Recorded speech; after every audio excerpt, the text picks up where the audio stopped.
وہ جو اقبال نے کہا نا کہ لے گئے تسلیس کے فرزند میراث خلیل، کشت بنیاد کلیسا بن گئی خاک حجاز۔ تسلیس کے فرزند میراث خلیل لے گئے تھے، بیت المقدس ان کے کروسیڈرز کے قبضے میں آ گیا تھا 1099 میں، اور رہا تھا 1187 تک، 88 ایئرز۔ لے گئے تسلیس کے فرزند میراث خلیل۔ تو میراث موسوی جو تھی وہ منتقل ہو گئی محمد رسول اللہ صلی اللہ علیہ وسلم اور آپ کی امت کو۔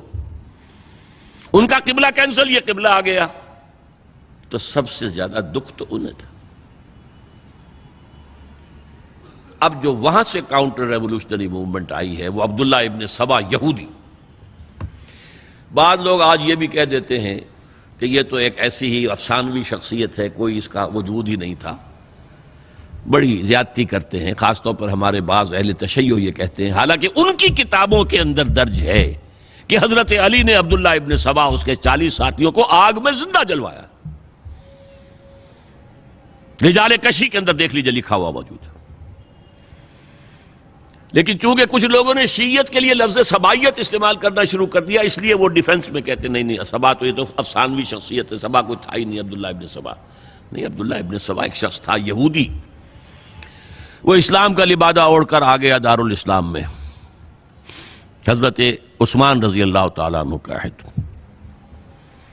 اور ایک مغالطہ میں چاہتا ہوں کہ ان دی فرسٹ انسٹنس دفع کر دوں۔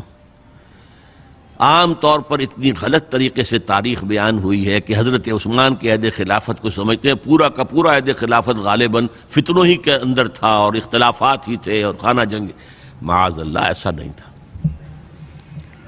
طویل ترین دور جو ہے دور خلافت حضرت عثمان کا ہے، 12 سال۔ حضرت ابوبکر کے 2.5 سال، حضرت عمر کے 10 سال، دونوں کو جمع کریں گے تو عثمان کا، اور اس میں 10 سال بالکل اسی شان کے ہیں جو حضرت عمر کے خلافت کے شان ہیں، کوئی اختلاف نہیں۔ اور فتوحات کا دائرہ بڑھتا چلا جا رہا ہے، تھمتا نہ تھا کسی سے سیل رواں ہمارا۔ اس کے آخری ایام میں یہ شخص آیا اور اس نے ایک تو یہ کیا کہ پرانی جو قبائلی عصبیت تھی اس کو زندہ کیا۔ خلافت تو بنو ہاشم کا حق ہے، محمد ہاشمی تھے صلی اللہ علیہ وسلم۔ ہاؤ کم یہ ایک بنو امیہ کا شخص کیسے بیٹھا ہے؟ دیکھیے اس شخص نے کتنا انتظار کیا۔ حضرت ابوبکر بنو امیہ میں سے نہیں تھے، لہذا یہ فتنہ اس کے خلاف نہیں ہو سکتا تھا، کیونکہ چشمک جو تھی وہ بنو امیہ اور بنو ہاشم کی تھی، بڑی پرانی تھی۔ یہ بڑے برابر کے یہ دو کلینز جو تھے مد مقابل تھے ایک دوسرے کے، باقی چھوٹے قبیلے تھے، بنو تیم ہیں، بنو عدی ہیں، لیکن مقابلہ تھا بنو امیہ اور بنو ہاشم کا۔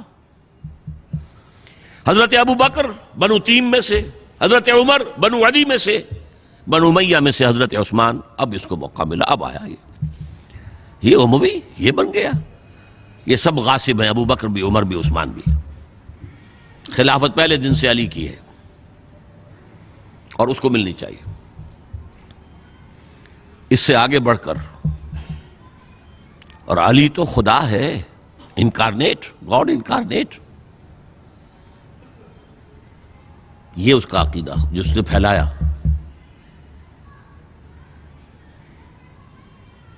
یوں سمجھئے ایک شخص نے حضرت عیسیٰ کے دین کو زیرو کر دیا تھا۔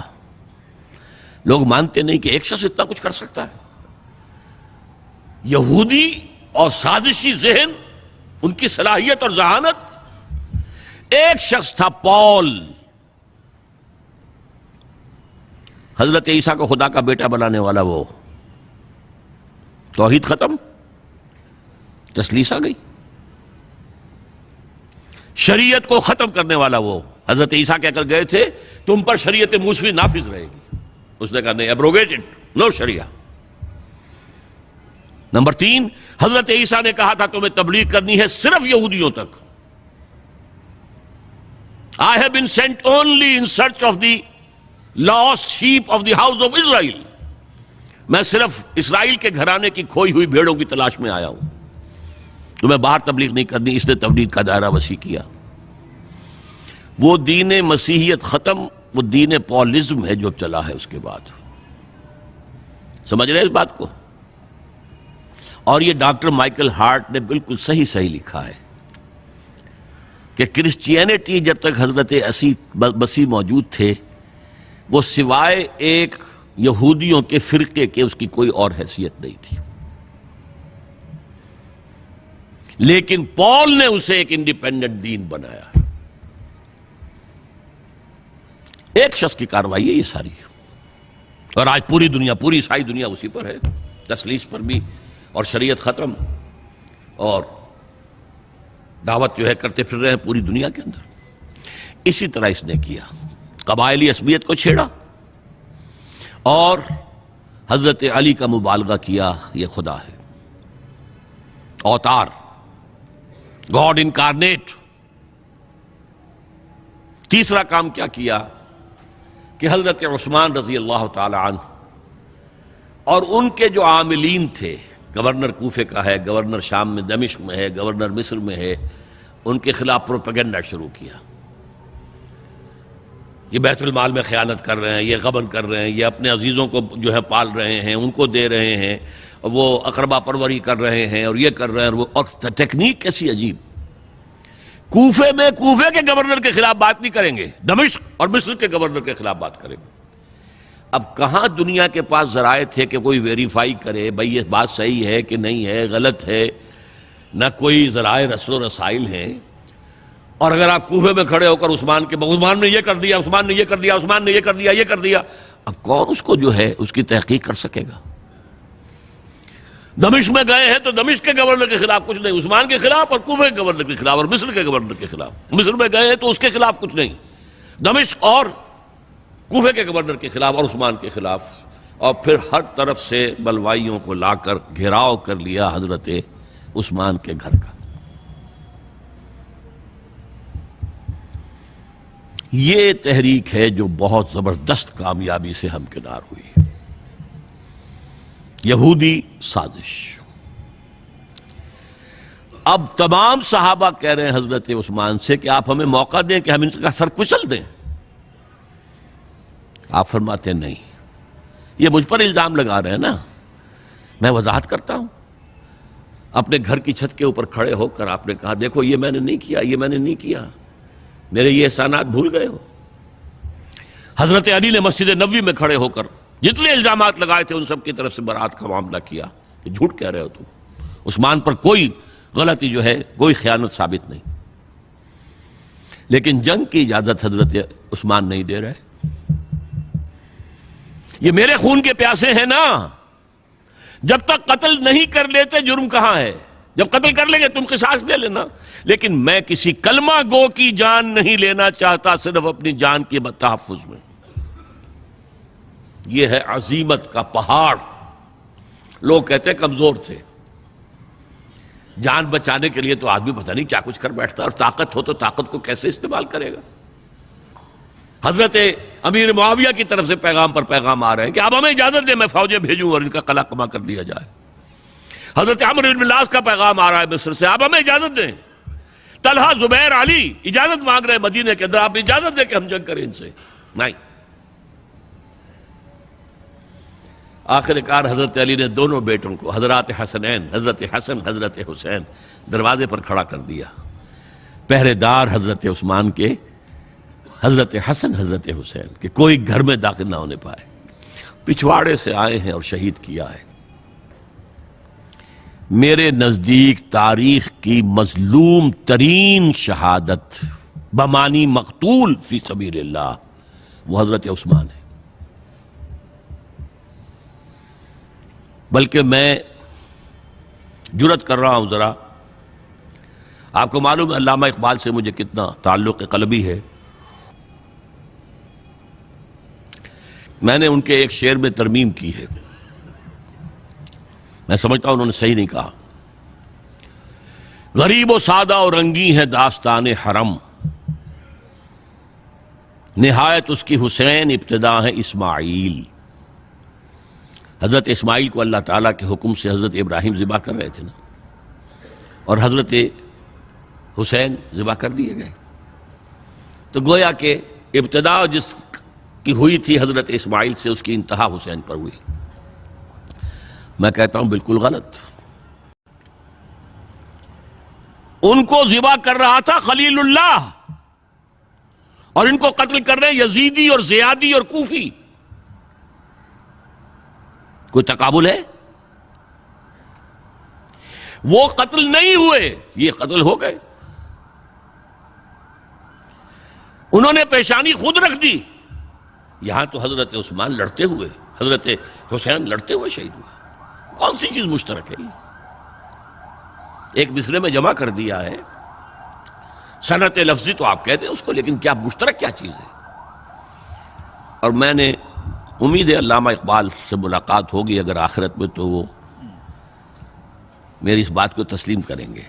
میں نے اس شعر کا دوسرا جو مصرع ہے بدلا ہے، نہایت اس کی ہے عثمان، ابتدا حابیل۔ حابیل جنہوں نے کہا تھا بھائی جان آپ مجھے قتل کرنے کے لیے ہاتھ اٹھائیں گے تو میں اپنا ہاتھ نہیں اٹھاؤں گا آپ کو قتل کرنے کے لیے۔ عثمان نے کہا کہ میں نہیں کسی کو قتل کروں گا، کسی کلمہ گو کو، جو مجھے قتل کر دیں گے پھر ان سے قصاص لے لیں۔ عثمان کے پاس لاکھوں کی فوجیں، سٹینڈنگ آرمیز، پھر بھی انہوں نے اپنی جان دے دی۔ حضرت حسین بہرحال جتنے بھی افراد تھے بہادری سے، شجاعت سے لڑتے ہوئے شہید ہوئے، اس میں کوئی شک نہیں، لیکن لڑتے ہوئے شہید ہوئے نا۔ حابیل کی طرح یہ تو نہیں کہا کہ تم مجھے کرتے ہو تو کر دو، میں تو تمہیں قتل نہیں کروں گا، نہیں۔ بہرحال یہ جو تھا فتنہ، اس کو کہا ہے اور اس کو کتاب میں لکھا گیا، باقاعدہ ایک تصنیف ہے، الفتنۃ الکبریٰ، عظیم ترین فتنہ، حضرت عثمان کی شہادت۔ اس وقت عبداللہ ابن سلام رضی اللہ تعالی عنہ ایک یہودی عالم دین تھے جو اسلام لے آئے تھے، انہوں نے کہا تھا لوگو ڈرو، عثمان کے خون کا نہ بہانا۔ میں جانتا ہوں تاریخ بنی اسرائیل کی، اگر کبھی کوئی نبی جو ہے اگر شہید کیا گیا تو 70,000 آدمی اس کے بعد مارے گئے اللہ تعالیٰ کی طرف سے، اور نبی کا اگر کوئی خلیفہ قتل کیا گیا تو 35,000 آدمی مارا گیا ہے۔ تو اگر تم نے عثمان کو قتل کر دیا تو یہ خون کے دریا جو ہیں پھر آ جائیں گے امت کے اندر، باز آ جاؤ، خدا کے لیے باز آ جاؤ۔ لیکن نہیں، بہرحال حضرت علی رضی اللہ تعالی عنہ نے بلایا عبداللہ ابن سبا کو اپنے ہاں۔ تم کہتے ہو کہ میں خدا ہوں؟ ہاں آپ خدا ہیں۔ توبہ کرتے ہو کہ نہیں؟ نہیں۔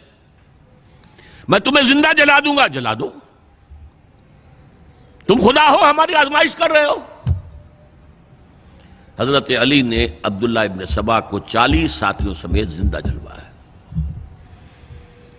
اور یہ سارا کچھ معاملہ جو ہے یہ میں نے آپ کو بتایا اہل تشیع کی کتابوں میں موجود ہے۔ بہرحال یہ فتنۃ الکبریٰ ہے، جس کا نتیجہ کیا نکلا ہے آپ اچھی طرح سمجھیے۔ وہ شہادت علی الناس کا جو سیلاب جا رہا تھا، جس کی شان کیا تھی، علامہ اقبال کے الفاظ میں تھمتا نہ تھا کسی سے سیل رواں ہمارا۔ یہ جو سیل تھا کوئی روکنے والا تھا؟ 2 سپر پاورز تھیں اس وقت، ایران، روم۔ ایران کے چیتڑے ختم ٹوٹ گئے، روم کی 2 ٹانگیں ٹوٹ گئیں، اب کون روکنے والا تھا؟ یہ انٹرنل سیبوٹاج ہے۔ اس کے بعد جو باہمی خانہ جنگی شروع ہوئی ہے، 1 لاکھ مسلمان ایک دوسرے کی تلواروں اور نیزوں سے ختم ہو گئے۔